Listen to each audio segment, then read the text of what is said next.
There's something humbling and thrilling about staring up at the night sky and realizing just how much we don't know. The universe, as we see it today, is a sprawling tapestry of galaxies, stars, and mysteries, but its earliest moments. That's where the real enigmas hide. Picture a time so ancient, so far removed from our reality, that the laws of physics as we understand them barely apply. A time when the universe was a seething, chaotic infancy, full of phenomena that defy explanation. This is the frontier we're about to explore, the 30 greatest mysteries of the early cosmos, puzzles that challenge everything we think we know about how it all began. Some of these mysteries are cosmic riddles written in the faintest whispers of light, echoes from the dawn of time itself. Others are gaps in our understanding so vast they hint at entirely new physics lurking just beyond our reach. Why does the universe appear fine-tuned for life? What triggered the explosive birth of space and time? And what or who might have existed before the Big Bang? These aren't just questions for astronomers, they're challenges that force us to rethink reality itself. Because every time we peel back one layer of the cosmic onion, we find 10 more waiting beneath it, each more perplexing than the last. This journey won't be a dry recitation of facts. It's an invitation to step into the unknown with us, to marvel at the sheer audacity of a universe that keeps its deepest secrets locked away. Some of these mysteries may never be solved in our lifetime. Others might crack open tomorrow, rewriting textbooks overnight. But one thing's certain, the early universe was stranger, wilder, and more bewildering than anything we've encountered since.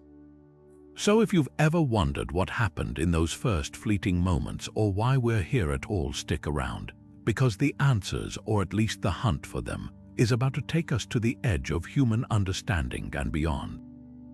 The very first second of the universe's existence is perhaps the greatest unsolved puzzle in all of cosmology. We call it the Big Bang, but that name is misleading. It wasn't an explosion in empty space. Instead, it was the sudden, violent expansion of space itself, a moment when all the energy, matter, and even time as we know it roared into being. And yet, despite over a century of scientific progress, we still have almost no idea what actually happened during that crucial first heartbeat of reality. Here's why our current laws of physics simply break down when we try to peer that far back.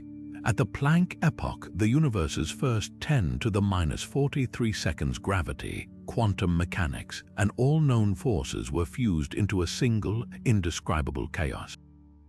Temperatures soared to over 10 to the 32 degrees, densities were beyond imagination, and the fabric of space-time itself flickered in and out of existence like a candle in the wind. It's a realm so extreme that words like particle or energy lose all meaning. Even Einstein's relativity, the foundation of modern physics, collapses under these conditions. That's where inflation theory comes in, our best attempt to fill the gap. Proposed in the 1980s, it suggests that a fraction of a second after the birth of the cosmos, space expanded faster than the speed of light, smoothing the universe into the relatively uniform expanse we see today. But here's the catch: inflation is just a placeholder. We don't know what triggered it, what ended it, or if it even happened at all. Some scientists argue it's a clever patch for problems we don't yet understand, while others believe it's the key to unlocking deeper truth. And then there's the ultimate frustration. We may never directly observe this era. The universe's earliest moments are veiled behind an impenetrable wall called the surface of last scattering, the afterglow of the Big Bang we call the cosmic microwave background. That light only started traveling when the universe was already 380,000 years old. Everything before that, a cosmic blind spot, erased by the very conditions that birthed reality. So where does that leave us, staring into the abyss of Planck time, armed with little more than equations and imagination? Some theories propose extra dimensions colliding, others whisper of parallel universes bubbling into existence. But one thing's certain, until we crack the code of quantum gravity or stumble upon relics from that first unfathomable second, the dawn of time will remain the universe's best-kept secret. If the early universe was a laboratory for the most extreme physics imaginable, it should have left behind fingerprints, strange, persistent relics that we could still detect today. One of the most baffling absences in all of cosmology is the case of the missing magnetic monopoles. These hypothetical particles predicted by grand unified theories should be everywhere. And yet, we've never found a single one. Here's the problem. When the universe was less than a trillionth of a second old, physicists believe all fundamental forces, electromagnetism, the strong nuclear force, and the weak nuclear force, were unified as one. As the cosmos expanded and cooled, this superforce fractured into the separate interactions we know today. And just as cracks in ice create jagged edges, this cosmic phase transition should have spawned defects in the fabric of reality itself. Magnetic monopoles, particles carrying isolated north or south magnetic charges, are among the most dramatic of these defects. The math is clear. If these theories are correct, monopoles would have been produced in staggering numbers, so dense that their collective mass would outweigh all the stars and galaxies in the universe today. Some estimates suggest there should be at least one monopole in every cubic meter of space, but decades of searching, from underground laboratories to orbital detectors, have come up empty. It's as if someone erased a fundamental page from the universe's recipe book. This glaring absence forced scientists to reconsider their models, leading to one of cosmology's most elegant fixes: inflation. The idea is that the universe underwent a brief but exponential expansion in its earliest moments, stretching space so rapidly that any primordial monopoles were diluted to near zero density. Think of it like blowing up a balloon with a few specks of dust inside inflated enough, and those specks become impossibly far apart. Inflation doesn't just explain the missing monopoles, it also accounts for the universe's startling uniformity on large scales. But here's the twist: inflation, while compelling, is still just a hypothesis.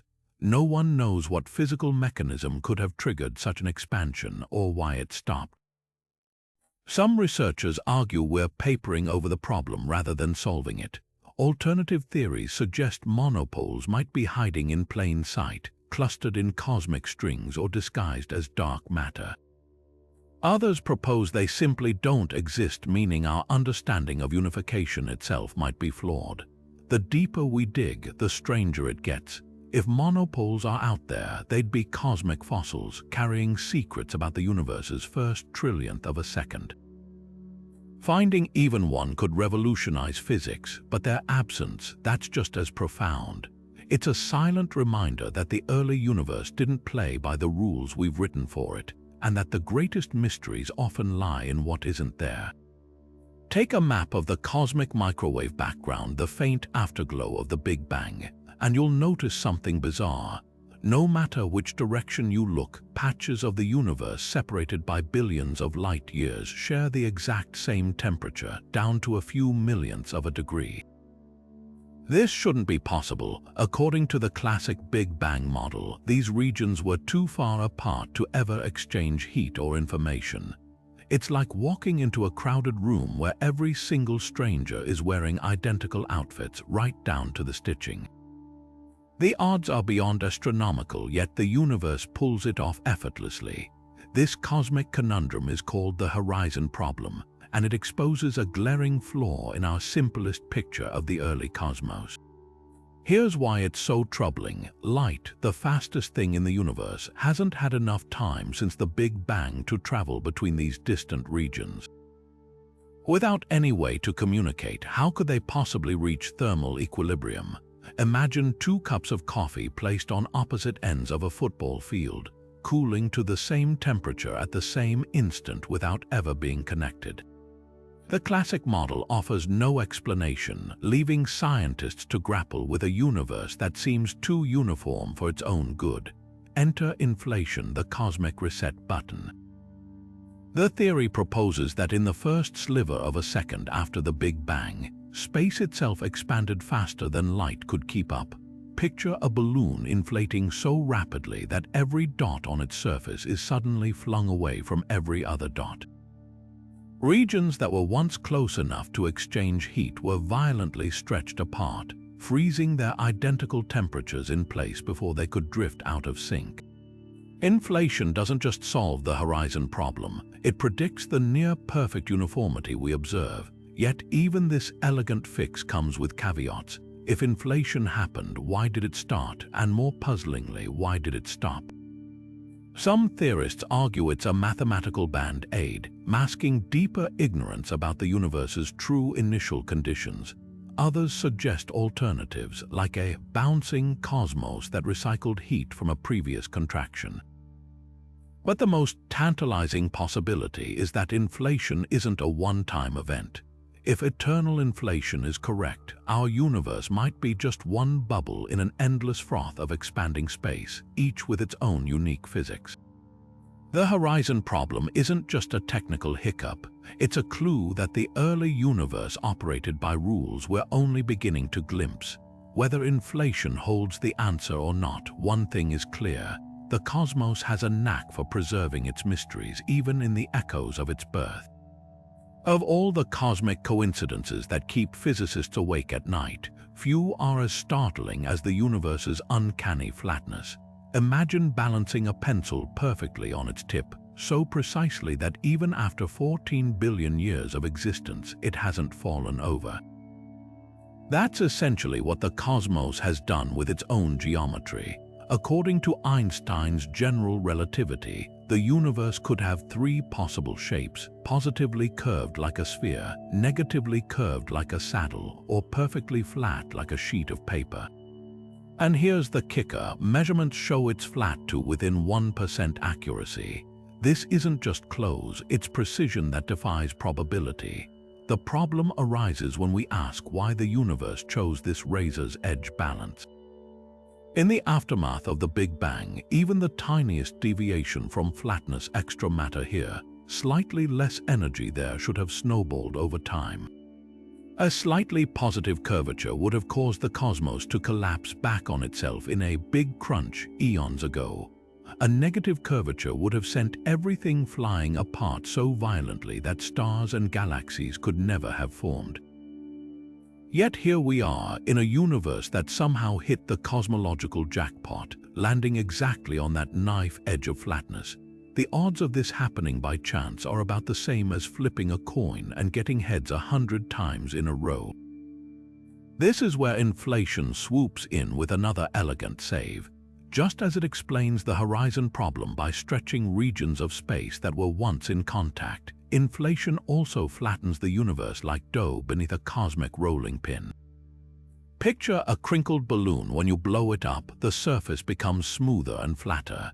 In the same way, that brief but extreme expansion in the universe's first moments would have ironed out any curvature, leaving behind the eerily flat geometry we observe today.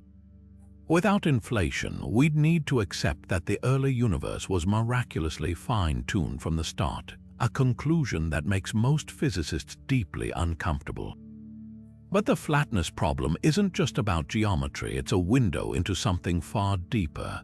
That omega equals 1 value isn't arbitrary. It's the exact tipping point where the universe's expansion energy and gravitational pull perfectly cancel each other out. It hints at a staggering connection between the birth of space, the nature of time, and the total energy content of reality itself. Some theorists argue this precision points to a multiverse where countless universes with different geometries exist, and we simply inhabit the one where conditions allowed life to emerge. Others wonder if it's evidence of a deeper, hidden symmetry we haven't yet uncovered. The unsettling truth is that flatness challenges our very notion of naturalness in physics. Either we accept an unimaginably improbable coincidence, or we admit that our universe is the product of forces we're only beginning to grasp. And that's what makes this mystery so profound. It's not just about how space is shaped, but about why the cosmos seems tailor-made for existence as we know it. One of the most fundamental questions in cosmology isn't just why matter exists, it's why anything exists at all. According to our best theories, the Big Bang should have created equal amounts of matter and antimatter, particles, and their mirror image counterparts. And here's the catch: when matter and antimatter meet, they annihilate in a flash of pure energy. So if the universe began perfectly balanced, all of it should have self-destructed within seconds, leaving behind nothing but a sea of radiation. Yet somehow, against all odds, 1 in every billion matter particles survived.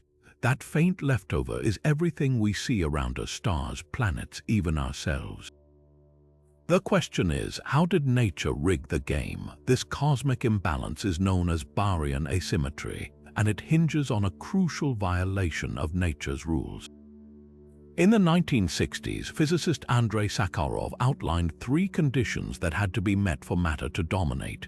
First, the universe needed processes that didn't perfectly conserve baryon number, the tally that distinguishes matter from antimatter.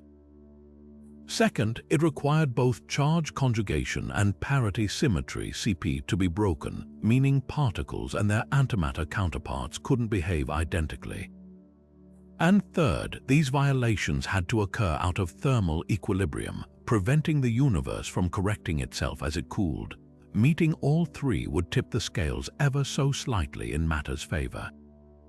The hunt for CP violation has led scientists down some of the strangest alleys of particle physics. Take the humble kaon, a subatomic particle that, when flipped into its antimatter form, decays at a slightly different rate. This tiny discrepancy, discovered in 1964, was the first crack in the mirror. Later, experiments with B mesons at facilities like CERN revealed even stronger asymmetries. But here's the frustration: all known CP violating effects add up to a difference of just 1 part in 10 billion, nowhere near enough to explain the overwhelming dominance of matter today. That missing factor has sparked wild theories. Some suggest undiscovered particles like neutrinos with right-handed twists could have tilted the balance. Others point to cosmic phase transitions in the early universe, where bubbles of matter-rich space outpaced their antimatter rivals. Then there's the possibility of primordial black holes seeding the asymmetry or exotic physics beyond the standard model, rewriting the rules entirely. Experiments like the LHCb detector at CERN and Japan's SuperKEP are racing to find answers, smashing particles together with staggering precision to spot even the faintest hints of asymmetry. Meanwhile, observations of distant galaxies might reveal whether antimatter pockets still lurk in the void. But the deeper we dig, the more elusive the solution seems. The origin of matter isn't just a puzzle, it's a reminder that the universe played its hand with unimaginable subtlety, leaving behind just enough of a clue to keep us searching. Deep in the cores of ancient stars, astronomers have uncovered a cosmic accounting error, one that shouldn't exist if our understanding of the early universe is correct. When the first nuclei fused in the aftermath of the Big Bang, theory predicts precise amounts of light elements like hydrogen, helium, and lithium should have formed. Deuterium and helium-4 match expectations beautifully, but lithium-7, it's off by a factor of 3. The oldest stars in our galaxy, relics from nearly 14 billion years ago, contain only a third of the lithium they should. This isn't just a rounding error, it's a glaring mismatch between our models and reality, hinting that something fundamental is missing from the story of cosmic dawn. The primordial lithium problem strikes at the heart of Big Bang nucleosynthesis, the process that forged the universe's first atomic nuclei in its fiery opening minutes.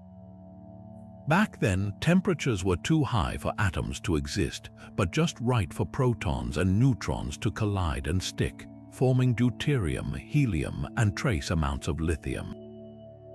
These predictions rely on painstakingly measured nuclear reaction rates, tested in labs worldwide. Yet when we peer at metal-poor stars in the Milky Way's halo celestial time capsules preserving the early universe's chemistry, their lithium levels stubbornly refuse to align. It's as if nature crossed out a line in the cosmic recipe and scribbled in its own ingredients. Some scientists argue the discrepancy lies in our incomplete knowledge of nuclear physics. Tiny errors in measuring how readily beryllium-7 captures electrons to form lithium-7 could cascade into major calculation flaws. Others propose more exotic solutions, perhaps unknown particles like hypothetical actions, altered reaction rates in the early universe's dense plasma. There's even speculation that lithium was later destroyed in stars, though no known stellar process explains the uniform deficit across so many ancient systems. Then there's the radical possibility that our standard cosmology itself is incomplete. If dark matter interacted differently with ordinary matter in those first minutes, it could have skewed nucleosynthesis. Some models suggest certain types of dark matter particles might have absorbed neutrons, starving lithium production. Others imagine a brief epoch of decaying exotic particles releasing enough energy to reshape nuclear yields. The lithium problem is more than a technical hiccup, it's a direct challenge to our confidence in the Big Bang framework. If such a basic prediction falls short, what else might we be missing? Every time we measure the whispers of light from those primordial stars, they're telling us the same thing. The cosmos still holds secrets from its first nuclear forge. And until we crack this elemental riddle, our map of the universe's birth remains frustratingly incomplete. There's an invisible architect shaping the cosmos, and we've never seen it directly. Dark matter, the mysterious substance that outweighs normal matter 5-to-1, has left its fingerprints all over the universe's blueprint, especially in those critical first moments when galaxies were just beginning to form. Here's the puzzle. Based on the cosmic microwave background, we know the early universe was remarkably smooth, with only tiny density variations.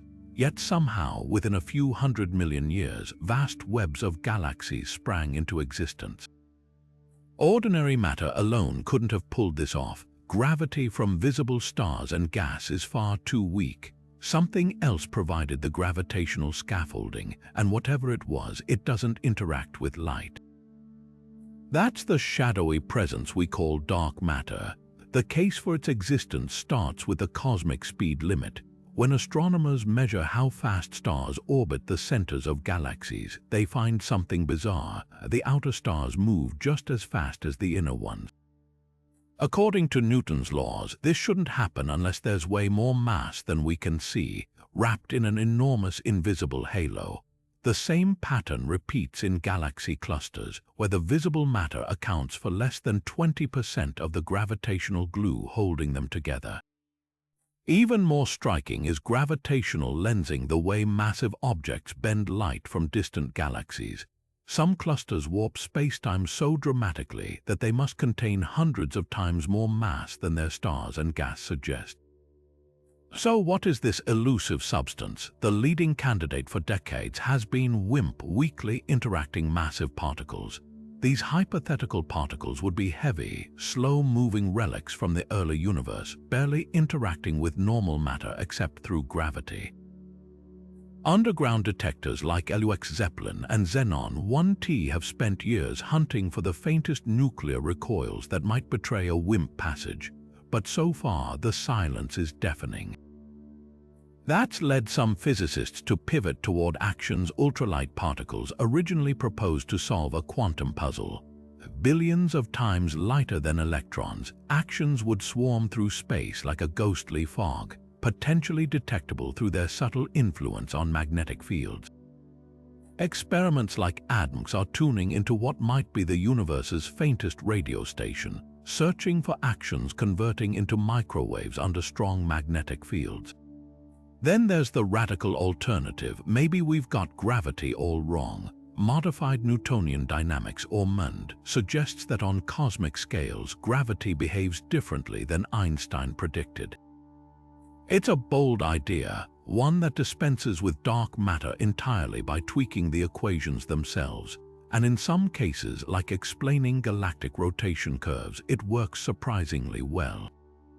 Buttman struggles to account for other evidence like the Bullet Cluster, two colliding galaxies where gravitational lensing reveals mass clearly separated from visible matter. The early universe throws another wrench into the debate. Simulations show that without dark matter's gravitational pull, galaxies couldn't have formed so quickly after the Big Bang. Yet the James Webb Space Telescope's recent discovery of unexpectedly mature galaxies in the cosmic dawn has some scientists questioning whether dark matter behaves differently than we thought. Could it interact with itself, clump in unexpected ways, or is there an entirely new physics at play? What makes dark matter so fascinating and frustrating is that it's not just a missing piece of the puzzle. It's a different kind of puzzle entirely, one that forces us to question whether we're even holding the right box. Every time we rule out one possibility, another emerges deeper and stranger than the last. And until we crack this cosmic code, the universe's most dominant ingredient will remain its most profound secret. If dark matter is the universe's invisible scaffolding, dark energy is its silent saboteur, an enigmatic force relentlessly pushing space itself apart. Discovered in the late 1990s, this cosmic phantom shocked astronomers by revealing that the universe's expansion isn't just continuing, it's accelerating. Imagine throwing a ball into the air, only to watch it shoot away faster and faster, defying gravity's pull. That's the surreal reality we're grappling with. And the deeper we dig, the more perplexing it becomes. The story starts with Einstein's infamous biggest blunder, the cosmological constant. When his equations suggested the universe should either collapse or expand, he inserted this fudge factor to keep things static. Later, after Hubble proved the cosmos was expanding, Einstein discarded the idea, but now dark energy has resurrected it in the strangest way possible. Quantum physics tells us that empty space isn't truly empty. It's a seething quantum foam teeming with virtual particles popping in and out of existence. This vacuum energy should generate repulsive gravity, exactly like Einstein's constant. Here's the catch: when physicists calculate how strong this effect should be, their numbers overshoot reality by 120 orders of magnitude. That's a 1 followed by 120 zeros, the worst mismatch in scientific history. So why doesn't this colossal vacuum energy rip the universe apart?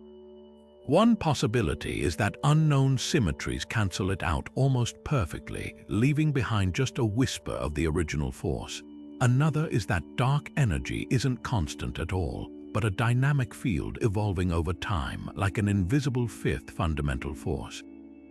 Some theories even suggest it's tied to extra dimensions curling and uncurling in hidden realms of spacetime. Then there's the elephant in the room. We've only indirectly detected dark energy through its cosmic fingerprints, the way distant supernovae appear dimmer than they should, or how galaxy clusters seem more sparsely distributed over time. Unlike dark matter, which sculpts galaxies, dark energy operates on the grandest scales, its influence growing as the universe expands.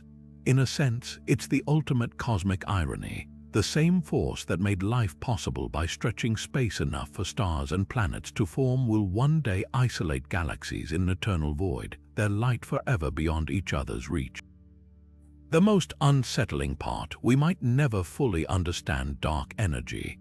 As the universe accelerates, distant galaxies will vanish beyond an unreachable horizon, taking crucial clues with them. It's as if the cosmos is burning its own history, a puzzle designed to erase its solutions. And that's what makes this mystery so haunting. Dark energy isn't just shaping the universe's future. It's rewriting the rules of our quest to comprehend it. Hidden in the cosmic microwave background, the oldest light in the universe, there's a cosmic bruise that shouldn't exist. Stretching nearly 2 billion light-years across, the cold spot is a region of space noticeably cooler than its surroundings, as if someone reached into the afterglow of the Big Bang and dialed down the temperature. At first glance, it might seem like a minor statistical blip, but the odds of such an anomaly appearing randomly are less than 1 in 50. This isn't just a quirk in the data, it's a potential crack in our understanding of the cosmos. So what could cause such a bizarre feature? One leading explanation points to a supervoid, an enormous, underdense region of space where galaxies are scarce. If the cold spot sits in a cosmic desert, photons from the CMB passing through it would lose energy as they climb out of the void's gravitational well, appearing cooler to us. But here's the problem. Surveys of galaxy distributions haven't found a void large or empty enough to explain the temperature drop. The biggest confirmed supervoids are mere puddles compared to the titanic structure this theory requires. It's like trying to explain a flood with a spilled glass of water. The scale just doesn't add up. Then there's the wilder possibility. The cold spot might be a collision scar from a parallel universe. In certain multiverse models, our cosmos could have bumped against another bubble universe during inflation, leaving behind a telltale chill in the CMB. While this idea sounds like science fiction, it's grounded in real physics, specifically the eternal inflation theory that suggests our universe is one of countless others in an ever-expanding multiverse. The cold spot's sharp edges and unusual polarization patterns could, in theory, match what such a collision would leave behind. But critics argue this interpretation is a Hail Mary pass, an exotic solution invoked only because simpler explanations fall short. The most unsettling option, the cold spot, might be pure chance after all. Cosmologists use a statistical measure called sigma to gauge how likely a fluke could mimic a genuine anomaly. At around 3 sigma, the cold spot is intriguing but not definitive, a cosmic roll of the dice that could happen occasionally in a universe as vast as ours. But if future observations reveal more of these anomalies, or if the cold spot's properties defy conventional explanations, we might need to rewrite the rules. For now, the cold spot remains a tantalizing enigma, a Rorschach test for cosmologists. Is it a flaw in our telescopes, a gap in our theories, or a peephole into realities beyond our own? Until we know for sure, it stands as a reminder that even the universe's oldest light can still surprise us. Among the countless mysteries etched into the cosmic microwave background, none is as provocatively named or as deeply unsettling as the axis of evil. This isn't some apocalyptic sci-fi trope. It's a spine-chilling pattern in the universe's oldest light that seems to whisper, "You're not seeing the whole picture." Stretching across the sky, subtle fluctuations in the CMB appear suspiciously aligned with the plane of our solar system. It's as if the cosmos left a fingerprint pointing directly at Earth, a cosmic coincidence so improbable it threatens to upend our most sacred cosmological principle, that the universe on large scales has no preferred direction. The story begins with the Wilkinson microwave anisotropy probe, which in the early 2000s mapped the CMB's temperature variations with unprecedented precision. Scientists expected these hot and cold spots to be randomly scattered, a cosmic snowstorm frozen in time. Instead, they found something eerie. Certain large-scale fluctuations lined up along an axis that, against all odds, intersected with the ecliptic, the plane where Earth and other planets orbit the Sun. Later measurements by the Planck satellite confirmed the anomaly, narrowing the odds of this alignment happening by chance to less than 1 in 2000.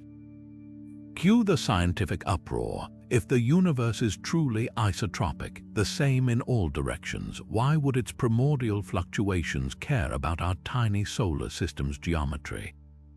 One camp argues it's pure artifact. Perhaps galactic dust contaminates the measurements, or maybe our own motion through space creates subtle distortions. Others suggest mundane statistical flukes. After all, someone always wins the lottery, even if the odds are astronomical. But the most unnerving possibility is that we're seeing a genuine violation of cosmological isotropy, a crack in the foundation of modern physics. Could the solar system be somehow special? That idea stinks of pre-Copernican hubris, yet the data won't let us dismiss it. Some theorists propose wild fixes. Maybe the universe is shaped like a torus, or perhaps early quantum gravity effects imprinted a preferred direction during inflation. Others whisper about cosmic strings defects in spacetime left over from the Big Bang, warping the CMB like scratches on a lens. The axis of evil isn't just a curiosity, it's a gauntlet thrown at cosmology's feet. Either it's the universe playing a cruel joke, or it's proof that we're still missing something fundamental about how reality stitches itself together. And until we know for sure, this eerie alignment will keep haunting our maps of the cosmic dawn. The early universe should have been a black hole factory, at least that's what many physicists once believed. In the chaotic moments after the Big Bang, pockets of ultra-dense matter might have collapsed directly into tiny primordial black holes, some no heavier than a paperclip. These cosmic relics, forged before stars even existed, could still be lurking unseen throughout the universe today. Yet after decades of searching, we've found precisely zero. Their absence isn't just puzzling, it's rewriting our understanding of how black holes form and how the universe handled its earliest extremes. Stephen Hawking first proposed these miniature monsters in the 1970s, suggesting that quantum fluctuations in the newborn cosmos could have spawned black holes of all sizes. Unlike the stellar mass black holes we know today born from collapsing stars, primordial ones would carry secrets from the universe's first second. Some might be evaporating now, their final moments crackling with Hawking radiation. Others could be massive enough to survive undetected, hiding in the voids between galaxies. But here's the catch: no matter where we look, from gamma-ray bursts to gravitational microlensing surveys, the numbers just don't add up. Part of the problem lies in their elusive nature. A primordial black hole with the mass of a mountain would be smaller than an atom, yet pack the gravitational punch of an asteroid. Spotting something so tiny yet so dense is like searching for a needle in a universe-sized haystack. Some theories suggest they might reveal themselves through annihilation signals, flashes of gamma rays as they collide with neutron stars or evaporate entirely. Others propose they could be the missing link in dark matter, though that idea's on shaky ground after LIGO observations of merging black holes failed to match predictions. Perhaps the most tantalizing clue comes from Hawking's own calculations. If these black holes did form in abundance, many would have evaporated by now, leaving behind a telltale background of high-energy radiation. The fact that we don't see it suggests the early universe was smoother than we thought, or that inflation diluted their numbers beyond detection. Could they still be out there, lurking in the dark, or does their absence point to something deeper, a flaw in our theories about the universe's most violent beginnings? Either way, the hunt for these ghostly remnants forces us to confront a humbling truth. The cosmos might have erased its own footprints, leaving us to piece together the story from shadows. The universe's first stars weren't just cosmic pioneers. They were titans unlike anything that exists today, born from pristine clouds of hydrogen and helium, untouched by even a speck of metal. These so-called population 3 stars were the original alchemists, forging the first heavy elements in their cores and lighting up the dark cosmos. Theory suggests they were monstrous hundreds of times more massive than our Sun, blazing with ultraviolet fury and living fast before exploding in cataclysmic supernova. Yet despite their pivotal role in shaping the early universe, we've never caught a single glimpse of them. Their absence isn't just a gap in our observations, it's tearing at the seams of our understanding of cosmic dawn. Here's why their disappearance is so baffling. These stars should have left behind fingerprints everywhere. Their intense radiation is thought to have ripped electrons from hydrogen atoms in a process called reionization, a pivotal epoch when the universe transitioned from a fog of neutral gas to the transparent expanse we see today. Satellite observations of distant quasars confirm this happened, with the timeline pointing squarely to population 3 stars as the likely culprits. Simulations show their collective ultraviolet light should have been bright enough to etch signals into the cosmic microwave background, and their explosions ought to have scattered metals detectable in the spectra of later stars. But when astronomers scour the deepest reaches of space with tools like the James Webb Space Telescope, the universe's first starlight remains conspicuously absent. One possibility is that we're looking for the wrong thing. These primordial stars might not have died in typical supernova. Instead, they could have collapsed directly into black holes, swallowing their heavy elements whole and leaving no chemical trail. Alternatively, they might have formed in isolation, scattered so thinly across the early cosmos that their combined glow is too faint for current telescopes to catch. There's even a chance they weren't as massive as we think. Recent models suggest turbulence in primordial gas clouds could have fractured them into smaller, dimmer stars, hiding them in plain sight among later generations. The stakes couldn't be higher. Population 3 stars aren't just missing puzzle pieces, they're the Rosetta Stone for decoding how the universe emerged from darkness. Their light ionized the cosmos, their ashes seeded galaxies, and their deaths might have birthed the first supermassive black holes. Every second we fail to find them, we're missing a chapter in the story of how everything, from the carbon in our bones to the galaxies spinning overhead, came to be. So the hunt continues, with astronomers tuning telescopes to ever greater sensitivities, chasing shadows at the edge of time. Whether these stellar ghosts reveal themselves through subtle distortions in ancient quasar light or the faintest whispers of infrared radiation, one thing is clear: the universe's first stars are out there somewhere, holding secrets we've only begun to imagine. For hundreds of millions of years after the Big Bang, the universe was a cosmic fog bank, a thick soup of neutral hydrogen gas absorbing every scrap of ultraviolet light. Then something extraordinary happened. Within what amounts to a cosmic blink, just a few 100 million years, the entire universe turned transparent. This sudden clearing, known as reionization, marks one of the most profound transitions in cosmic history. Yet how it happened, and what exactly caused it, remains one of the greatest unsolved mysteries of the early cosmos. The clues lie in the light of quasars' hyperactive galactic cores powered by supermassive black holes. When astronomers study these distant beacons, they spot a telltale pattern. Beyond a certain point in cosmic time, the light shows no absorption from neutral hydrogen. That means something out there was blasting the universe with enough ultraviolet radiation to strip electrons from hydrogen atoms, ionizing the gas and making space transparent. The burning question: what cosmic power source could possibly flood the entire observable universe with that much energy in such a short time? Two prime suspects emerge: galaxies and quasars. The first generation of stars bursting with ultraviolet light seems like an obvious culprit. Simulations show that even if only 1 in 10 photons escaped these early galaxies, they could have done the job given enough time. But here's the puzzle: the timeline doesn't add up. Recent observations from the James Webb Space Telescope suggest reionization was well underway when the universe was barely 200 million years old, far too early for the small, fledgling galaxies we've spotted to produce the required radiation. It's like trying to light up a stadium with a handful of matchsticks. Quasars, on the other hand, are cosmic blowtorches capable of ionizing vast regions around them. But they have their own problems. Supermassive black holes take time to grow, and in the early universe they should have been rare.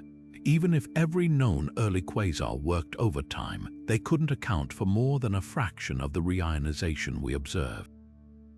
It's as if we're missing an entire population of invisible power plants operating at scales we've never seen. The tension between these explanations has led to some radical ideas.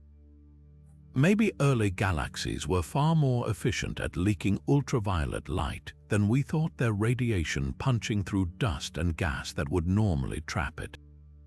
Or perhaps there were exotic objects we've never detected, superstars 1,000 times heavier than anything today, or dark matter particles annihilating in violent bursts. Some theorists even propose that the universe didn't reionize uniformly, but in patchy bubbles that eventually overlapped, leaving behind a complex web of ionized trails. One thing's certain, solving the reionization puzzle won't just tell us how the universe cleared its throat. It'll reveal the true engines of cosmic dawn, the forces that shaped the galaxies, stars, and planets that followed. And until we crack it, we're left staring at the echoes of that ancient light, wondering what colossal drama we've missed. The James Webb Space Telescope was supposed to crack open the cosmic dawn, to show us infant galaxies in their messy, chaotic glory. Instead, it's handed us a paradox, peering back to within a few 100 million years of the Big Bang. JWST has found galaxies, yes, but not nearly as many as our models predicted, and certainly not the monstrous ones theorists expected. Where are the sprawling proto-galaxies, the behemoths that should have dominated the early universe? Their absence isn't just a minor discrepancy. It's a direct challenge to everything we thought we knew about how structure forms in the cosmos. Take dark matter's role in galaxy formation. According to our best simulations, the gravitational pull of dark matter should have funneled gas into dense clumps, creating massive galactic cores long before the universe turned 1 billion years old. JWST deep field images, however, reveal a cosmic nursery that's oddly quiet, populated by small, fragile-looking galaxies instead of the titans our equations demand. It's like walking into a kindergarten classroom expecting to find fully grown adults. The mismatch is forcing astrophysicists to ask a radical question: what if dark matter doesn't behave the way we've assumed? One possibility is that dark matter in the early universe was warmer, moving too fast to clump as efficiently as modern models suggest. Warm dark matter particles, if they exist, would stream freely through space, smoothing out the dense peaks where galaxies typically form. Alternatively, dark matter might interact with itself or with radiation in ways we haven't accounted for, delaying the collapse of those first gargantuan structures. But dark matter isn't the only suspect. Star formation itself might have played by different rules back then.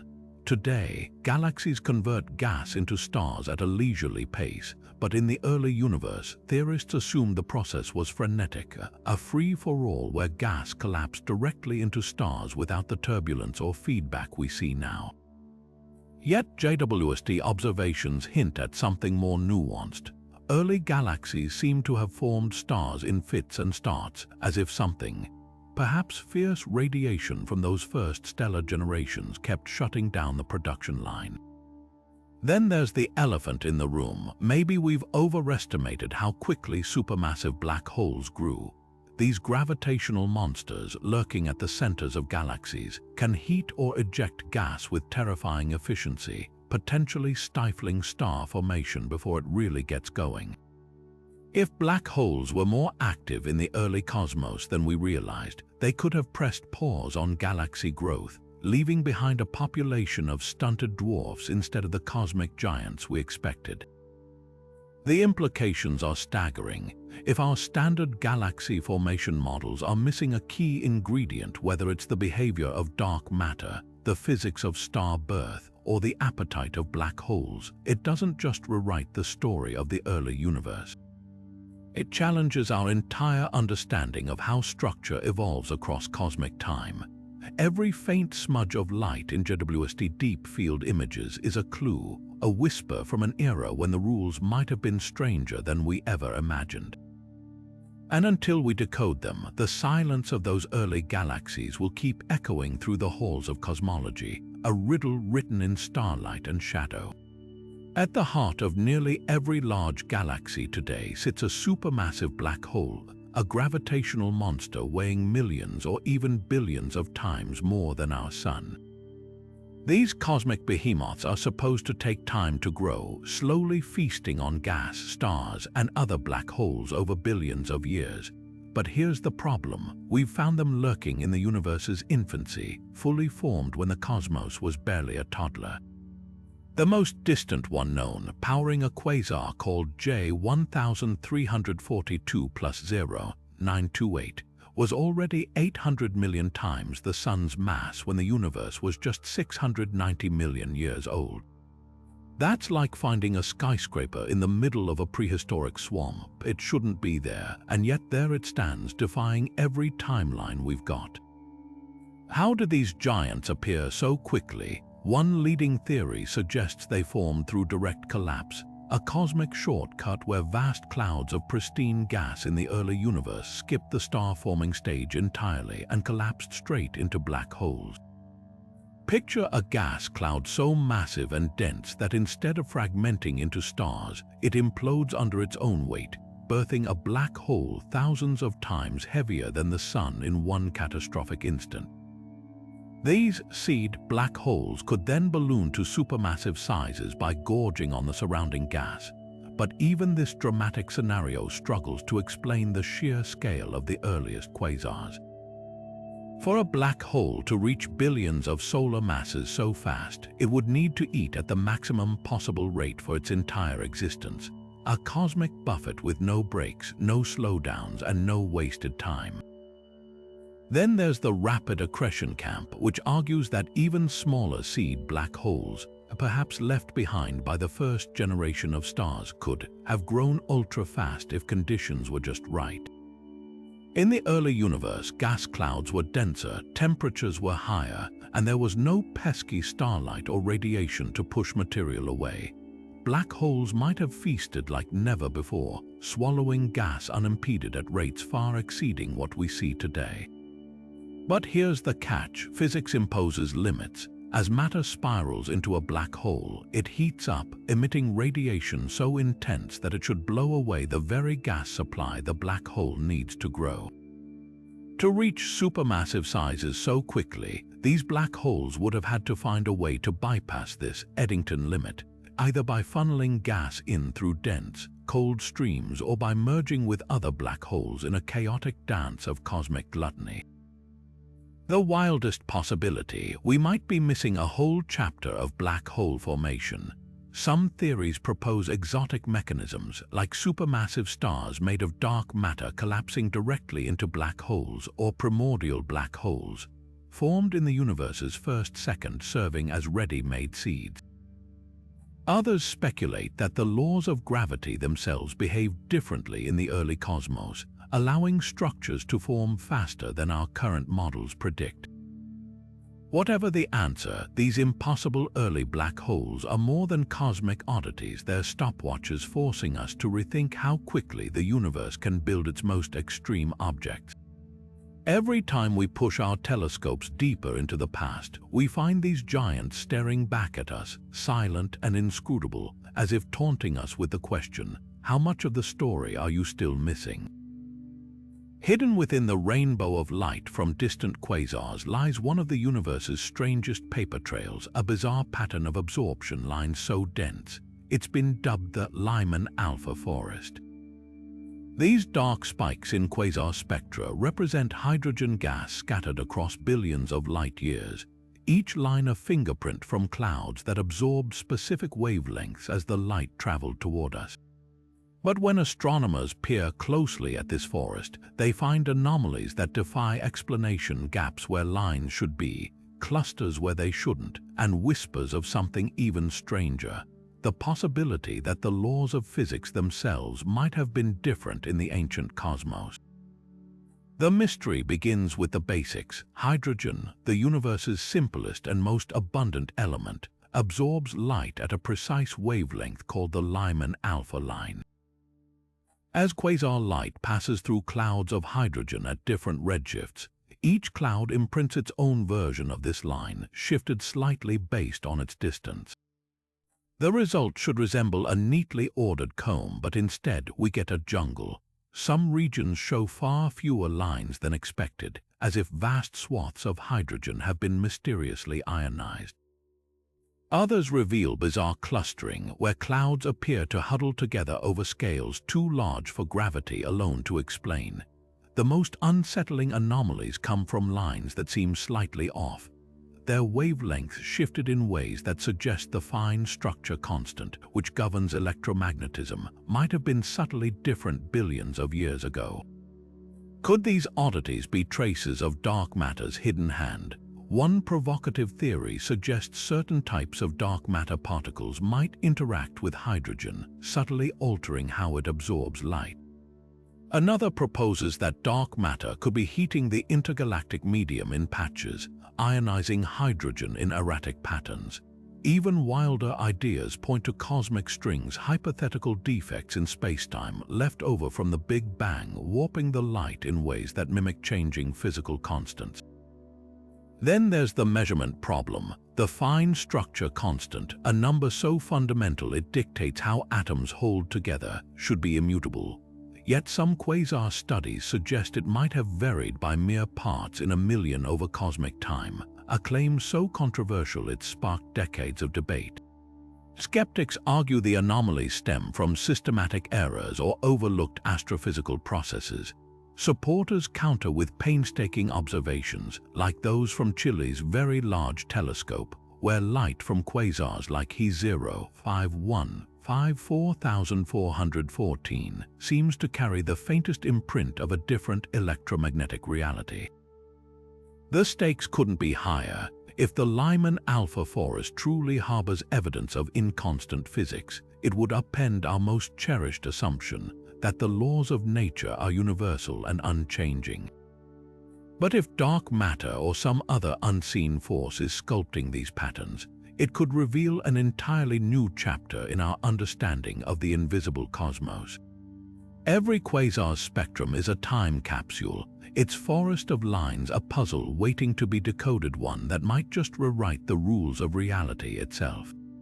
Imagine the universe's large-scale structure as a spider's web, a delicate network of filaments connecting galaxies in vast, shimmering threads. Simulations predict this cosmic web should form with precise regularity, its strands woven by dark matter's gravitational pull and ordinary matter flowing along those invisible rails. Yet when astronomers compare these simulations to real observations, something's off. The cosmic web we see is patchier, more uneven, as if the universe forgot to follow its own blueprint. This mismatch isn't just a minor hiccup, it's a rift between theory and reality that could force us to rethink how structure grows in the cosmos.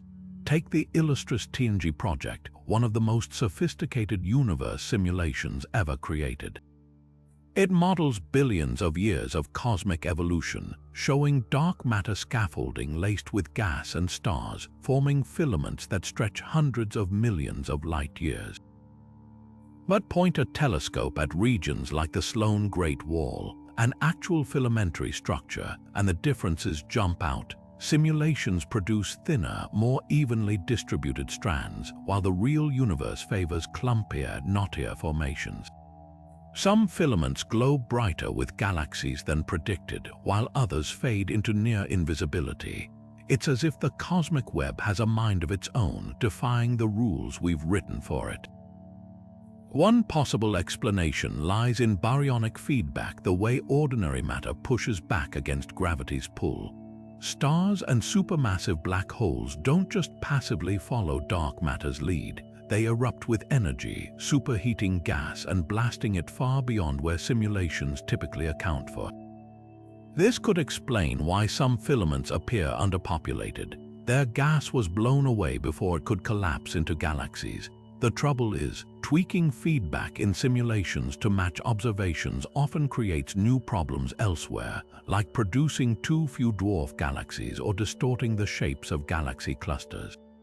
It's a cosmic tightrope walk where adjusting one parameter throws the entire model off balance. Then there's the radical alternative. Maybe gravity itself behaves differently on cosmic scales. Modified Newtonian dynamics, or MND, suggests that dark matter might be an illusion, that tweaking gravity's equations could explain galactic motions without invisible particles. But when applied to the cosmic web, MND struggles to replicate the filamentary structures we observe. Some hybrid theories propose dark matter with unique properties, particles that interact weakly with themselves or with radiation, subtly altering how filaments form. Others imagine dark matter waves rippling through the early universe, leaving behind imprints in the web's architecture. the most tantalizing clue might come from the web's emptiest regions, the cosmic voids. These vast deserts, spanning hundreds of millions of light-years, are eerily underdense, with far fewer galaxies than simulations anticipate. If dark matter particles are as cold and slow-moving as we think, voids should be speckled with faint dwarf galaxies. Their absence suggests dark matter might be warmer, moving fast enough to smooth out small-scale clumps. Yet even this idea can't fully explain why some filaments shine like neon signs while others vanish into the dark. Every discrepancy in the cosmic web isn't just a flaw in our models, it's a message from the universe, hinting at physics we've yet to uncover. Whether the solution lies in the turbulent lives of galaxies, the hidden nature of dark matter, or something even stranger, one thing's clear: the universe's grand design is far more intricate than we ever imagined. And until we untangle its secrets, the cosmic web will keep whispering riddles in the language of starlight and shadow. If dark energy is the universe's silent saboteur, phantom energy is its apocalyptic successor, a hypothetical force so violent it wouldn't just accelerate the cosmos's expansion, but tear space-time apart at the seams. Unlike ordinary dark energy, which maintains a constant density as the universe grows, phantom energy grows stronger over time. Picture a runaway train where every mile it travels, the engine doubles in power. Soon, nothing can stop it from ripping apart the tracks. That's the terrifying future phantom energy threatens, a cosmic doomsday called the Big Rip, where galaxies, stars, and even atoms are shredded by the uncontrollable stretching of space itself. The idea springs from an obscure corner of cosmology equations. Dark energy's behavior is quantified by its equation of state, a ratio of pressure to energy density denoted by the letter W.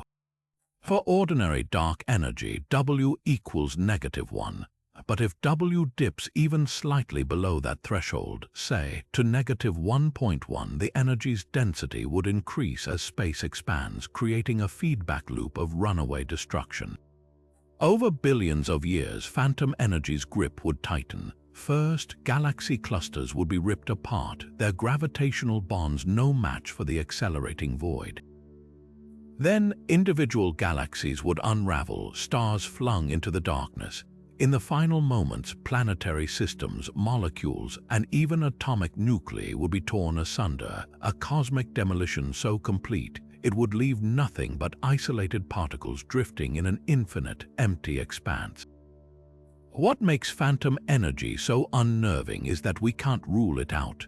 Current observations, like those from the Planck satellite and supernova surveys, place W tantalizingly close to -1, but with error bars just wide enough to leave room for the phantom scenario. Some measurements even hint at a slight drift toward more negative values over cosmic time, though the evidence is far from conclusive. It's like living in a house where the walls might be made of dynamite. The fuse could be slow, or it might not exist at all. Theories about phantom energy's origins range from the speculative to the surreal. Some tie it to quintessence, a dynamic dark energy field that could evolve toward more extreme states. Others invoke brain-world cosmologies, where our universe is a membrane floating in higher dimensional space, vulnerable to external forces. The wildest proposals suggest phantom energy could be a sign of an impending phase transition in the vacuum of space, like water freezing into ice, except this change would rewrite the laws of physics on a cosmic scale. Yet for all its destructive potential, phantom energy remains a ghost in the data. No direct evidence confirms its existence, and many physicists consider it a mathematical curiosity rather than a looming reality. But its mere possibility forces us to confront an unsettling truth. The universe's expansion isn't just a gentle drift into darkness. It's a force with teeth, one that could, under the right conditions, turn on everything we know. The search for answers continues in the subtle dimming of distant supernova, the clustering of galaxies, and the whispers of the cosmic microwave background. Every observation tightens the noose around phantom energy's neck. or brings us one step closer to a cosmos whose end-game is far stranger than we ever imagined. Down at the smallest scales imaginable, trillions of times tinier than an atom, the smooth fabric of spacetime we know might be anything but quantum foam, a turbulent sea of virtual particles and wormholes flickering in and out of existence, is one of the wildest ideas in physics. Think of it like the surface of a boiling pot, where bubbles form and pop at random, except these bubbles are microscopic tears in reality itself. The problem: we've never seen it, and we might never be able to. The reason comes down to energy. To probe spacetime at these scales, you'd need a particle accelerator the size of a galaxy, a machine capable of crushing unimaginable energy into a single point. Even the Large Hadron Collider, humanity's most powerful tool, barely scratches the surface of the energies required. Quantum foam operates at the Planck length, a distance so small that our current laws of physics break down entirely. At this scale, gravity and quantum mechanics collide in chaos, and concepts like before and after lose meaning. It's a realm where spacetime itself might be pixelated, a frothing mess of probabilities rather than a smooth continuum. This raises a jaw-dropping possibility. What if quantum foam didn't just exist in the early universe, it shaped it? Some theories suggest that the violent fluctuations of quantum foam could have seeded cosmic inflation, turning microscopic ripples into the vast structures we see today. Picture throwing a handful of sand into a pond. Those tiny grains create ripples that spread outward. In the same way, quantum foam's turbulence might have stretched into cosmic wrinkles during inflation, eventually becoming galaxies and galaxy clusters. But here's the twist: if spacetime was this chaotic at the beginning, why did inflation smooth it out so perfectly? The cosmic microwave background's near uniformity suggests an eerie calm, not the storm we'd expect from quantum foam's frenzy. One radical solution comes from loop quantum gravity, a theory that replaces the idea of smooth spacetime with woven loops of quantized space. In this view, the universe's birth wasn't a big bang but a big bounce, where a previous cosmos collapsed and rebounded, its quantum foam structure resetting in the process. Others speculate that foam-like behavior might still exist today in hidden dimensions, or that what we perceive as dark energy is actually the cumulative effect of spacetime's microscopic churning. Until we find a way to observe this foam directly, perhaps through subtle imprints in gravitational waves or anomalies in high-energy particle collisions, it remains a ghost in the equations. But if it's real, it would mean the universe is far stranger, far more dynamic than we ever imagined. Even empty space wouldn't truly be empty, just a seething, invisible ocean hiding in plain sight. Neutrinos are the universe's ultimate ghosts, particles so elusive. Trillions pass through your body every second without leaving a trace. For decades, we thought they were massless, zipping through space at the speed of light, as weightless as the shadows they cast. Then came the bombshell: neutrinos do have mass. The discovery didn't just upend particle physics, it ripped a hole in the Standard Model, our most successful framework for understanding the cosmos. And the deeper we dig, the more these phantom particles seem to hold the keys to some of the universe's oldest secrets. The evidence came from a phenomenon called neutrino oscillation. When scientists measured neutrinos streaming from the Sun and Earth's atmosphere, they noticed something bizarre. These particles kept changing identities mid-flight, morphing between three known flavors: electron, muon, and tau neutrinos. Here's the catch: oscillation is impossible unless neutrinos have mass. Think of it like a chameleon shifting colors as it moves. The very act of transformation implies something tangible beneath the surface. Yet the Standard Model, which had predicted massless neutrinos with perfect consistency for decades, suddenly found itself staring at a glaring contradiction. This tiny discrepancy is anything but minor. Neutrino masses are absurdly small, at least 500,000 times lighter than an electron, but their implications are cosmic. For one, they might explain why the universe is made of matter at all. According to a theory called leptogenesis, ultra-heavy neutrinos in the early universe could have decayed asymmetrically, producing slightly more matter than antimatter. Those leftovers might have seeded the baryon asymmetry we see today, turning a universe destined for annihilation into one brimming with galaxies, stars, and life. But neutrinos' fingerprints don't stop there. These particles are so light and fast that they don't clump under gravity like dark matter. Instead, they stream freely across the cosmos, smoothing out the earliest density fluctuations that would later grow into galaxies. Cosmological simulations show that even neutrinos' minuscule masses alter the large-scale structure of the universe, suppressing the formation of dwarf galaxies and subtly warping the cosmic web.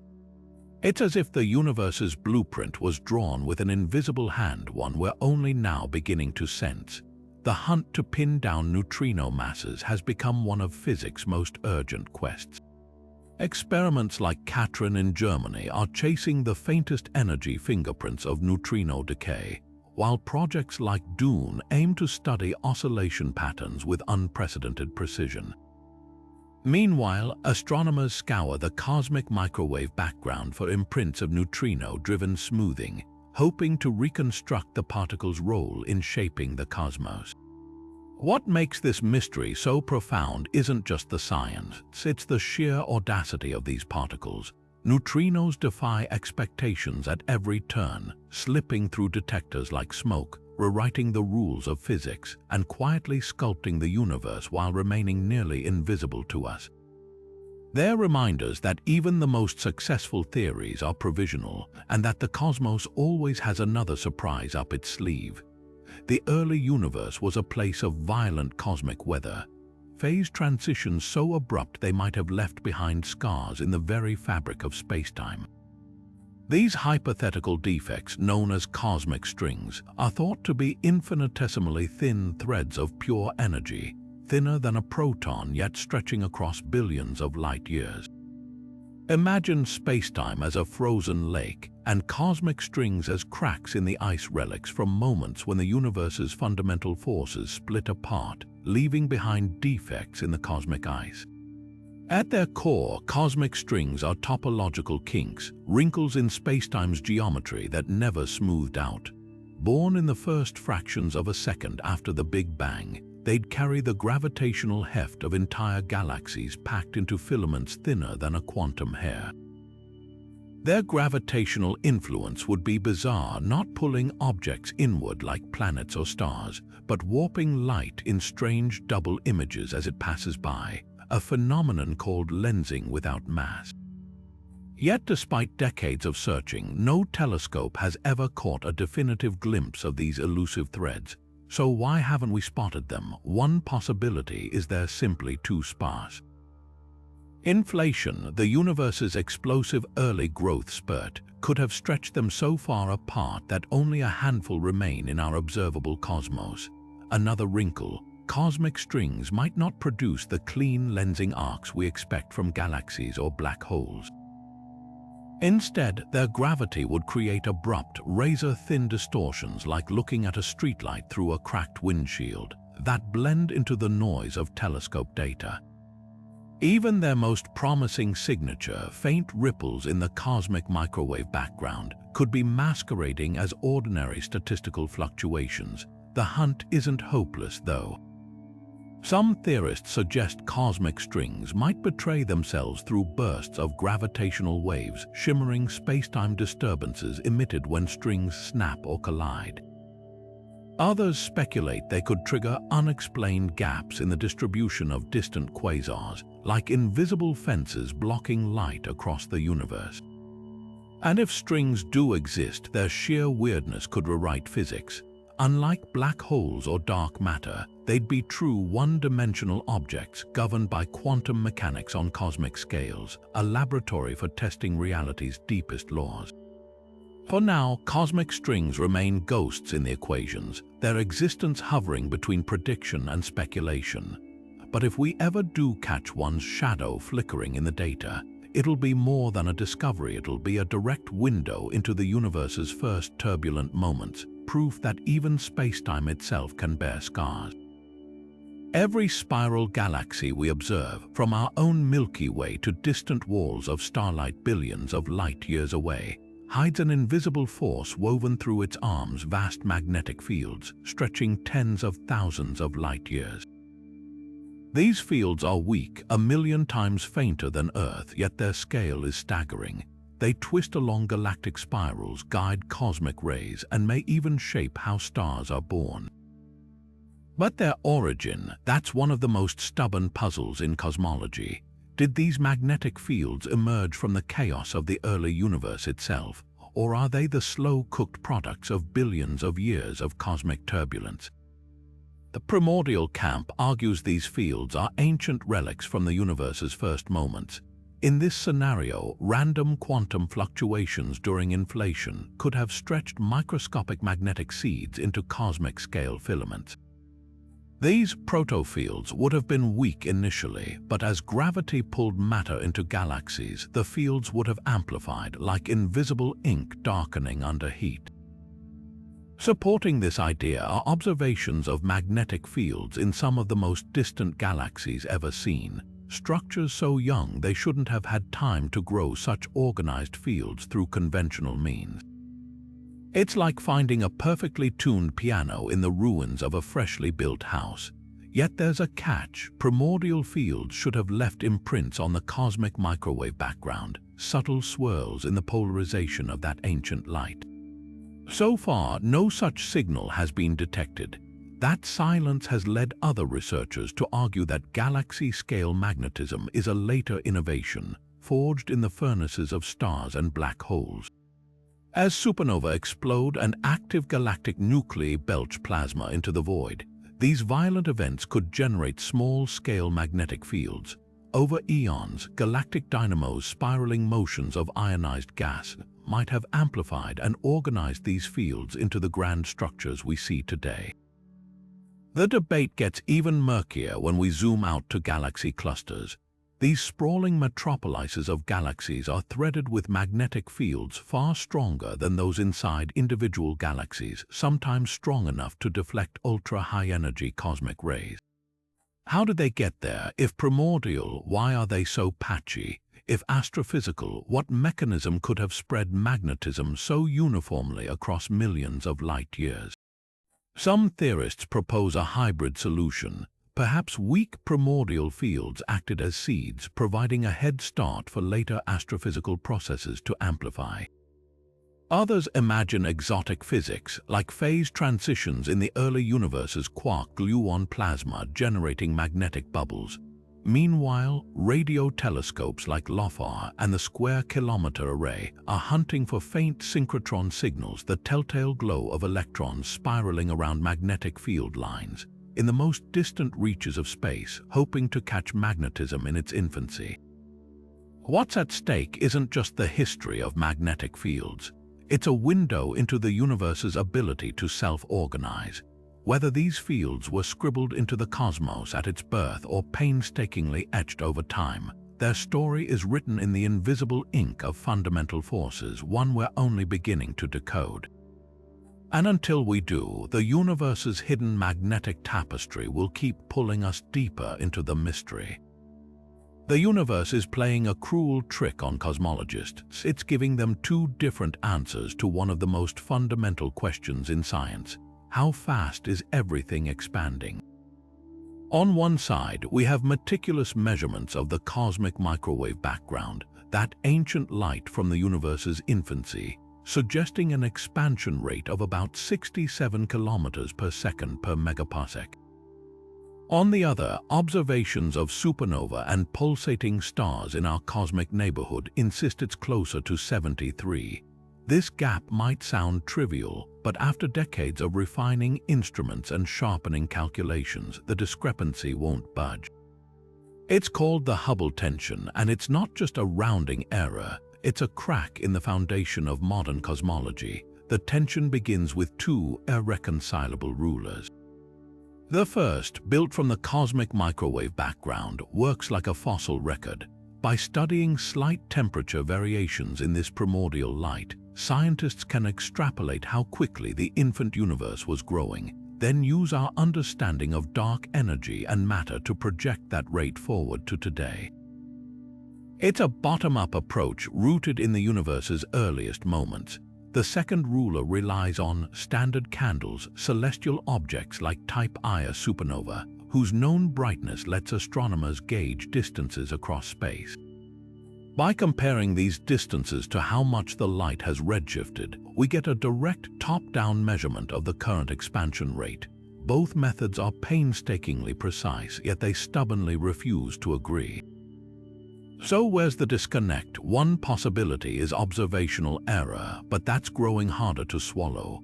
Teams using entirely independent techniques, like timekeeping pulsating stars called cepheids or even the geometry of galaxy clusters, keep landing in the same conflicted territory. The other, far more thrilling option is that we're staring at the limits of our current physics. Maybe dark energy isn't constant but evolves over time, accelerating the cosmos unpredictably. Or perhaps there's an unknown particle, like a dark radiation, subtly tweaking the early universe's expansion. Some theorists even flirt with the idea of early dark energy, a transient force that briefly turbocharged cosmic growth before vanishing without a trace. Then there's the nuclear option. Our standard model of cosmology itself might be missing a crucial piece. The lambda-CDM framework, which stitches together dark energy, lambda, and cold dark matter, CDM, has been spectacularly successful until now. If the tension persists, it could force a rewrite of everything from galaxy formation to the very fate of the cosmos. Imagine spending years assembling a jigsaw puzzle, only to realize the picture on the box was wrong all along. The Hubble tension isn't just a technical headache, it's a rare gift. Discrepancies like this are how science moves forward, prying open gaps for new ideas to rush in. Whether the solution lies in overlooked astrophysics, revolutionary particles, or something entirely unforeseen, one thing's certain: the universe is hiding a secret and it's daring us to dig deeper. Galaxies are supposed to be predictable cosmic whirlpools, their stars and gas swirling in orderly orbits dictated by gravity. The outer stars should move slower than the inner ones, just like planets farther from the Sun take longer to complete their orbits. But in the 1970s, astronomer Vera Rubin shattered that expectation when she clocked stars in the Andromeda galaxy moving faster than Newton's laws allowed. That discovery became the bedrock evidence for dark matter, an invisible gravitational glue holding galaxies together. Yet decades later, we've stumbled upon galaxies like NGC 1277 that laugh in the face of both dark matter and Newtonian physics. Their stars orbit at breakneck speeds without any trace of the extra gravity needed to explain it, and no one knows why. NGC 1277, a relic galaxy frozen in time since the universe's chaotic youth, spins so fast that according to conventional physics, it should have torn itself apart. Most galaxies of its size have a halo of dark matter 10 times heavier than their visible stars, but this one appears to have almost none. Its stars alone can't generate enough gravity to keep them from flying into the void. It's like watching a car whip around a curve at 200 miles per hour with no tires. By all rights, it should crash, yet there it sits defying the rules. This anomaly has sent physicists scrambling for answers. One radical possibility is that we've got gravity itself wrong. Modified Newtonian dynamics, or MUND, suggests that on galactic scales, gravity behaves differently than Einstein predicted. Instead of invoking dark matter, MUND tweaks the equations so ordinary matter alone can explain the rotation curves, and for some galaxies it works shockingly well. But here's the catch: MUND struggles to explain other phenomena, like the bullet cluster collision where gravity clearly bends light where no visible matter exists. It's as if the universe is taunting us, offering clues that don't quite fit any single theory. Then there's the wild card. What if NGC 1277's strange spin is a relic of its violent past? Some astronomers propose it might be a failed galaxy, one that formed in a region of space so dense it never needed dark matter to hold it together. Others speculate it could have been stripped of its dark matter halo in a catastrophic collision billions of years ago, leaving behind a ghostly skeleton of stars. There's even a chance we're misreading the data entirely. Perhaps unseen streams of dark matter weave through it in ways our telescopes can't yet detect. Every time we think we've pinned down the rules of galactic motion, outliers like NGC 1277 throw a wrench in the works. Whether the answer lies in new physics, hidden histories, or something even stranger, one thing's clear: the universe has a way of keeping its deepest mysteries just out of reach. And until we solve this one, galaxies will keep spinning their secrets in plain sight. Imagine if the universe's rulebook wasn't set in stone, if the numbers we treat as sacred constants, like the fine structure constant alpha, were actually shifting over cosmic time. This isn't science fiction, it's a radical possibility that's been lurking in the shadows of physics for decades. Alpha, which governs how tightly electrons bind to atoms and light interacts with matter, should be immutable. Yet when astronomers study the light from quasars billions of light-years away, some claim to spot subtle anomalies, whispers that this fundamental number might have been ever so slightly different in the ancient cosmos. The evidence comes from spectral lines, those dark fingerprints in starlight where atoms absorb specific wavelengths. By comparing quasar light that's passed through ancient gas clouds to lab measurements, researchers like John Webb and his team have reported variations in alpha at the level of 1 part in 100,000. That might sound negligible, but in the precise world of fundamental physics, it's like finding a clock that ticks faster on Tuesdays. Supporters argue these shifts align in a dipole pattern across the sky, as if alpha were stronger in one cosmic direction and weaker in another, a potential smoking gun for a universe far stranger than we imagined. Critics, however, aren't convinced. They point to systematic errors, tiny distortions in telescope optics, or unaccounted for chemical variations in interstellar clouds. The European Southern Observatory's ultraviolet and visual HL spectrograph failed to replicate Webb's results, fueling a debate that split the community. But if the variations are real, the implications would upend physics. Alpha is woven into quantum electrodynamics so tightly that changing it would alter atomic stability, nuclear fusion, even the very possibility of life. A drifting alpha suggests the laws of physics aren't just local bylaws, they're more like cosmic weather, shifting across time and space. This opens the door to mind-bending theories. If constants can vary, maybe our universe is just one bubble in a multiverse froth, each with its own unique physics. Or perhaps extra dimensions curled up too small for us to see are slowly unfurling, tweaking alpha's value over eons. Some string theory models even predict such dimensional shifts, where constants evolve as the universe expands. The hunt for answers now hinges on next-generation telescopes like the Extremely Large Telescope, which could scrutinize quasar light with unprecedented precision. Until then, alpha's alleged inconstancy remains a tantalizing what-if, a reminder that the universe's deepest laws might still be hiding their cards. What if the cosmic microwave background isn't just a snapshot of our universe's infancy, but a canvas marked by collisions with other universes? This isn't science fiction. It's a fringe but electrifying idea bubbling at the edges of cosmology. According to multiverse theories, our cosmos might be one bubble among countless others in an eternally inflating sea of space-time. And if those bubbles occasionally bumped into one another in the primordial chaos, the crashes could have left bruises, subtle imprints in the CMB that linger like cosmic fingerprints. The hunt for these echoes begins with pattern recognition. The CMB's temperature fluctuations are mostly random, like static on an old TV.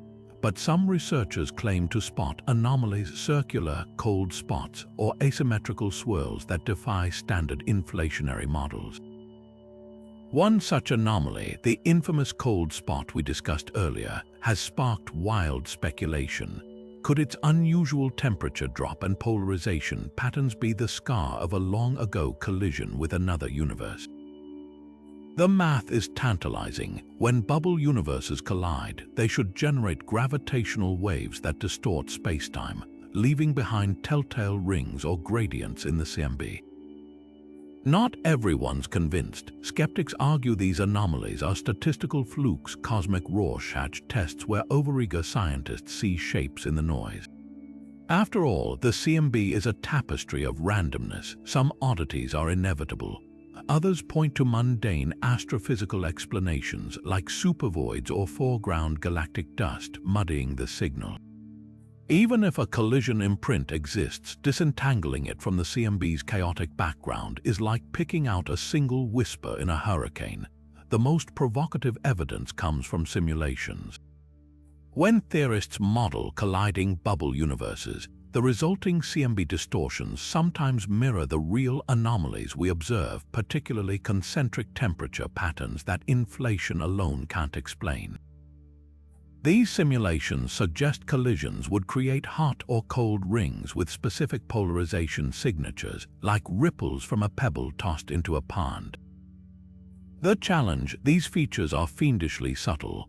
Current telescopes like Planck lack the resolution to confirm them, but next-gen observatories like the Simons Observatory or CMB-S4 might finally have the precision to settle the debate. What's at stake isn't just the existence of other universes, it's the nature of reality itself. If the multiverse is real, and if we've found its fingerprints, it would mean our universe isn't just one isolated bubble but part of an unfathomably vast froth of cosmoses, each with its own laws of physics. The implications would rewrite everything from the anthropic principle to the meaning of cosmic fine-tuning. For now, the bruises remain hypothetical, ghostly shadows on the edge of detection. But if they're real, they're more than just cosmic curiosities. They're messages from beyond our universe, etched in the oldest light we can see, and decoding them might be the closest we ever get to peering into the void outside our bubble. Black holes aren't just cosmic vacuum cleaners, they're shredders of information. And that poses one of the most unsettling paradoxes in physics. Imagine throwing a book into a fire. The pages burn, but in theory, every bit of information, every word, every ink molecule still exists in the smoke and ashes. Now imagine throwing that book into a black hole. According to Stephen Hawking's groundbreaking work, the black hole would eventually evaporate through quantum effects, leaving behind nothing but a faint glow of radiation. But here's the nightmare: that radiation, now called Hawking radiation, appears totally random, carrying no trace of the book's contents. The information is gone, vanished, and that violates one of quantum mechanics' most sacred laws. Information can never be truly destroyed. This is the black hole information paradox, and it's been gnawing at physicists since the 1970s. At its core, the dilemma forces us to choose between two pillars of modern physics: general relativity, which says black holes erase information, and quantum theory, which insists they can't. The stakes couldn't be higher. If Hawking was right, we'd need to rewrite quantum mechanics. If he was wrong, we'd have to rethink gravity itself. Enter the firewall paradox, a terrifying twist that emerged in 2012. If information must escape a black hole, quantum mechanics suggests the event horizon, the point of no return, should be a raging inferno of high-energy particles. Picture approaching a black hole, expecting to float peacefully past the horizon, only to be vaporized by a wall of fire. This violates Einstein's equivalence principle, which says free fall should feel weightless. It's as if the universe is trolling us, offering solutions that only deepen the mystery. But there's hope in holography. The holographic principle, inspired by string theory, proposes that all the information sucked into a black hole isn't lost, it's smeared across its surface like a cosmic etch-a-sketch. The three-dimensional mess inside, just a projection of that 2D data. Recent breakthroughs like the calculation of black hole entropy, a measure of hidden information, support this wild idea. In 2019, physicists even simulated how information might escape via quantum chaos, showing it could scramble and re-emit in Hawking radiation like a cosmic game of telephone. Yet the biggest shock came in 2023, when researchers applied quantum gravity techniques to show information might survive after all, not by burning up at the horizon, but by threading through wormholes in spacetime. These quantum bridges could act as backdoors, preserving the universe's quantum purity. The paradox isn't fully solved, but the battle has shifted. What started as Hawking's radical claim is now a testing ground for theories of everything. And lurking in the background is an eerie question. If black holes don't destroy information, what does that mean for the early universe's quantum origins? Could the Big Bang's secrets be hiding in the same holographic code? The answers, much like black holes themselves, lie just beyond the horizon of our understanding. What if everything you see, the stars, the laws of physics, even your own thoughts, is just an elaborate simulation running on some unfathomable cosmic computer? The simulation hypothesis isn't just sci-fi fodder. It's a serious argument that's gained traction among philosophers and physicists alike. At its core, the idea suggests our universe might be an artificial construct, a meticulously coded reality designed by an advanced civilization. And while it sounds like something from the Matrix, there are eerie hints in the fabric of reality itself that make this hypothesis unnervingly plausible. Take the universe's pixelated nature. At the smallest scales, space and time might not be smooth and continuous but discrete, broken into tiny, indivisible units like the pixels on a screen. Quantum mechanics already shows us that energy comes in packets called quanta, and even time might tick forward in discrete steps at the Planck scale. This granularity mirrors how computer simulations work, where processing power forces approximations of smooth motion.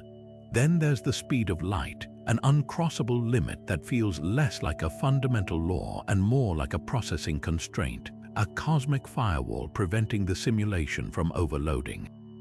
Mathematics adds another layer of intrigue.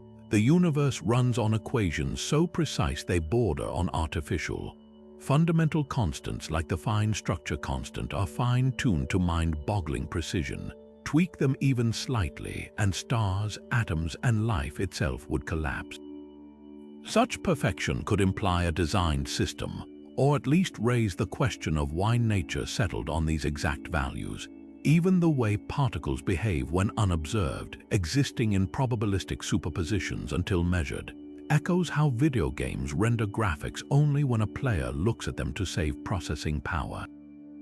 But the most unsettling glitches might already be in front of us. Quantum entanglement, where particles instantaneously influence each other across vast distances, defies classical notions of locality in a way that feels more like a network protocol than a physical law. Then there's the Mandelbrot set, a fractal pattern that appears infinitely complex yet is generated by a simple equation. If our universe is a simulation, its underlying code might be similarly elegant, generating the illusion of complexity from minimal rules. Critics, of course, dismiss this as philosophy masquerading as science. They argue that the simulation hypothesis is unfalsifiable, a clever thought experiment with no testable predictions. But some researchers are trying. One proposed experiment would look for rounding errors in high-energy particle collisions, tiny discrepancies that might reveal the simulation's computational limits.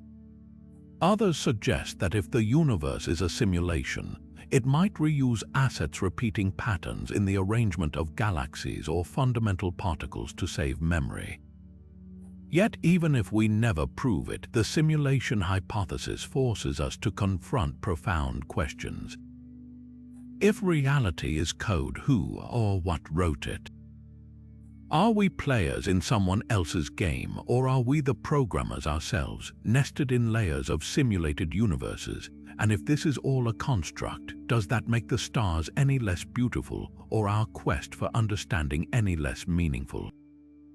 The universe, real or simulated, remains the greatest mystery we'll ever grapple with, and that, perhaps, is the most authentic thing about it. Consider this unsettling thought. At some point in the vast, cold expanse of deep space, a fully formed brain complete with memories, thoughts, even the illusion of a past, could spontaneously assemble out of random quantum fluctuations. No body, no history, just a lone, self-aware consciousness blinking into existence, convinced it's lived a full human life. This isn't a plot from a sci-fi nightmare. It's the Boltzmann brain paradox, a cosmic riddle that strikes at the heart of reality itself. The paradox emerges from thermodynamics and the nature of entropy, the universe's tendency toward disorder. In an infinite or near-infinite cosmos, even the most improbable events become inevitable given enough time. Random particles colliding in a vacuum could, statistically, arrange themselves into any configuration, including a functioning mind. The odds are astronomically low, think, winning the lottery every second for 1 billion years low, but in an eternal universe, probability demands it must happen eventually. Here's where things get surreal. If Boltzmann brains are possible, they'd vastly outnumber ordinary, biologically evolved minds like ours. After all, it's far easier for randomness to assemble a single floating brain than an entire universe with galaxies, planets, and life. So why does our reality feel so structured and continuous? Either we're the statistical miracles, or, and this is the existential kicker, we might be Boltzmann brains, mere flickers of false consciousness in an otherwise empty void, imagining a universe that doesn't truly exist. This paradox isn't just a thought experiment, it's a direct challenge to cosmology's understanding of time and entropy. The arrow of time, which dictates that entropy always increases, suggests the universe started in an extraordinarily low entropy state like the finely ordered Big Bang. But if entropy tends toward disorder, why was the early cosmos so improbably structured? Some theories propose a multiverse where countless universes with random initial conditions exist, and we just happen to inhabit one where order prevailed long enough for life to arise. Others suggest our universe's low entropy beginning might be an illusion, a temporary fluctuation in an otherwise chaotic eternity. The stakes couldn't be higher. If Boltzmann brains are more likely than real minds, our most cherished scientific theories might be built on a statistical fluke. Modern cosmology leans heavily on the Copernican principle, the idea that we're not special observers but part of a typical, averaged reality. But if we're not typical, if we're freakishly rare or even fictional, the foundation of physics starts to crumble. So how do we escape this dizzying loop? Some physicists argue that the very absurdity of the paradox disproves certain models of the universe, like eternal inflation.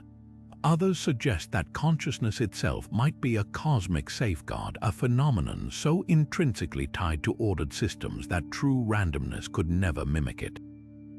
Or perhaps, as unsettling as it sounds, the paradox is a signpost pointing toward deeper truths about reality's nature, truths we're only beginning to grasp. For now, the Boltzmann brain remains a spectral warning. The universe might not just be stranger than we imagine, but stranger than we can imagine. And in that strangeness lies both a mystery and a mirror, forcing us to question not just the cosmos, but the very fabric of our own existence. The universe has a birth certificate, the cosmic microwave background, but its final chapter remains unwritten. Among the greatest mysteries in cosmology isn't just how everything began, but how it will all end. Will the cosmos fade into an eternal frozen darkness, collapse back into a fiery singularity, or meet some stranger fate we haven't even imagined? The answers lie in a tug of war between dark energy's relentless push and gravity's stubborn pull, with the ultimate outcome hanging in the balance like a coin spinning in zero gravity. Let's start with the bleakest scenario, heat death. If dark energy continues its dominance, the universe will expand forever, growing colder and emptier with each passing eon. Stars will exhaust their fuel, galaxies will drift apart beyond visibility, and black holes will evaporate via Hawking radiation until even their remnants dissolve into a thin mist of particles. Eventually, quantum fluctuations might spawn temporary islands of order, in the void Boltzmann brains flickering into existence for fleeting moments, but these would be mere whispers in an infinite silence. This isn't just an ending, it's the erasure of time itself, where the concept of before and after loses all meaning. But what if gravity fights back? Enter the Big Crunch, a dramatic reversal where the universe's expansion slows, halts, and then recoils like a rubber band stretched too far. Galaxies would rush toward one another, temperatures would soar, and space itself would crumple into a singularity, a cosmic reset button.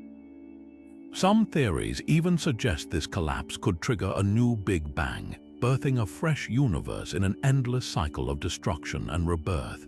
The appeal is poetic, but the math is shaky. Current measurements of dark energy's strength suggest it's not just winning, it's accelerating its lead, making a crunch increasingly unlikely. Then there's the wild card, vacuum decay. Imagine the universe as a fragile bubble suspended in a higher dimensional void. If the Higgs field, the quantum substrate granting particles' mass, isn't in its true lowest energy state, a random quantum event could trigger a catastrophic phase transition. A sphere of true vacuum would expand at light speed, rewriting the laws of physics as it goes. Atoms would unravel, forces would reconfigure, and reality as we know it would vanish in an instant. The eerie part, this apocalypse could already be underway somewhere beyond our cosmic horizon, its shockwave racing toward us undetectably. Cyclic models offer a twist on these doom-laden narratives. In versions like conformal cyclic cosmology, the universe's endless expansion doesn't lead to emptiness but to a state mathematically identical to a new Big Bang. Time and scale reset, with black hole mergers imprinting faint echoes of past universes onto the next cycle's CMB. It's a grand cosmic palimpsest where each iteration carries hidden traces of its predecessors. The truth is, we're not just guessing about the universe's fate, we're guessing about the rules that will dictate it. Does dark energy's strength change over time? Are there undiscovered forces or dimensions waiting to tip the scales? The answers might lie in the faintest ripples of gravitational waves or the slow dance of superclusters across billions of years. One thing's certain, the universe's finale won't be a whimper or a bang, but a mystery unraveling in ultra-slow motion, written in a language we're only beginning to decipher. From the unimaginable turbulence of the Planck epoch to the ghostly whispers of quantum foam, these 30 mysteries stand as towering monuments to how much we don't know about the universe's earliest moments. Each one represents a crack in the foundation of our understanding, a cosmic puzzle begging to be solved. The Big Bang's first second remains a black box. Dark matter's identity eludes every detector, and the fate of the cosmos hangs on equations we're still learning to write. But here's the beautiful paradox. These aren't failures of science, they're its fuel. Every great cosmic riddle, from the missing monopoles to the Hubble tension, has forced us to sharpen our tools, rethink our assumptions, and venture into uncharted theoretical territory. The lithium problem isn't just a discrepancy in stellar chemistry. It's a clue that the universe's first nuclear reactions might hide new physics. The Lyman alpha forest's oddities aren't mere data noise. They could be traces of dark matter's hidden interactions. Even the Boltzmann brain paradox, for all its existential vertigo, pushes us to question the very nature of reality. These mysteries are the universe's way of keeping us humble and hungry. And that's the thrill of cosmology. The next breakthrough could come from anywhere. A telescope might catch the faint glow of a population 3-star tomorrow. A lab experiment could stumble upon dark matter's signature next week. Or perhaps the key lies buried in decades-old data, waiting for a fresh perspective to reveal it. The history of science is written in moments like these when curiosity meets persistence and the impossible suddenly becomes obvious, so stay awestruck. Keep questioning because the cosmos isn't done surprising us yet. Behind every answered question lurks a deeper mystery, and the next great revelation might be hiding in plain sight, written in starlight, encoded in quantum fluctuations, or echoing from the edge of spacetime itself. The universe's greatest secrets aren't lost, they're just waiting for the right moment to be